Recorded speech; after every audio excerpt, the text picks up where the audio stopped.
Niryari uzomenya ko uri umuntu w'agaciro, wa wundi w'ingenzi ku bantu bawe abakuzengurutse bakuri hafi n'abakuri kure.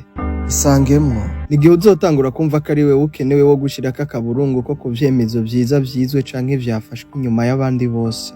Isangemwo n'igihe uzoba ubona ko ata wundi muntu ufise wo kuguhagurutsa, wo kugufata ukuboko ngo agukure mu bukene, wo kuguha akazi usivye wewe wenyene uvyikoreye, usivye wewe wenyene ubiharaniye gushika ubigezeko.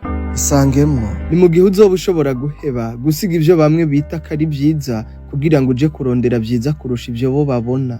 Isangemwo ni mu gihe uzoba ushobora kwemera gusiga abo ukunda kugira ngo bategurire kazoza keza, yewe naho vyogusaba gukora cane gushika gusaba.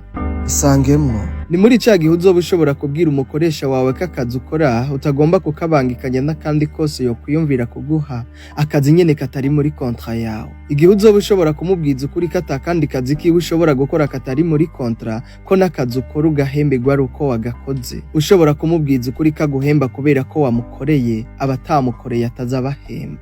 Isangemwo ni mu gihe uzoba uri umukobwa yiyubaha bosi wawe agashaka kugukoresha vya bindi nyene afatiye ku kazi yaguhaye, nawe uzumubwira ati boss, business yubakiye ku gitsina isenyuka nk'iyitigeze kubaho nk'umwana w'umubikira kiri mu mabanga. Isangemwo nawe uzobimenya, ariko bizoba byiza umaze kumenya guha agaciro uwukuruta, uwo mungana n'uwuruta.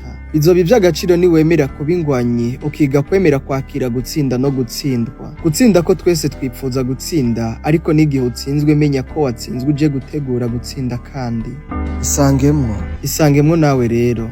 Isangemwo ntabwo uzigera ugirira akamaro abawe n'ivyawe wewe ukiganzwa n'ubwoba bwo gutakaza ibigiye ngo wige kwakira ibije. Ntukabeho utinya gukora cane ngo wikure muri kahise kawe kabi canke k'umuryango, kuko abantu bagukundiye ivyo ufise. Ndakurahiye nta muntu azogukunda ngo agukundishijwe nuko ukenye, kandi ntuze wigera ukora ikosa ryo kwibaza ko hari umuntu agufitiye impuhwe ngo nuko ukenye. N'ubu uzobona aja kugana ngo agukure muri situation mburimo, n'ubu uzoba kubonamwo ubushobozi bwica gushakako, uzoba yifuza ko mubi ruhande kubw'imvo runaka, nuko ubuzima bwubatse kandi ubimenye. Nushaka kugera kure uzujane n'abandi, ariko niwashaka kunyaruka uzugende wenyene.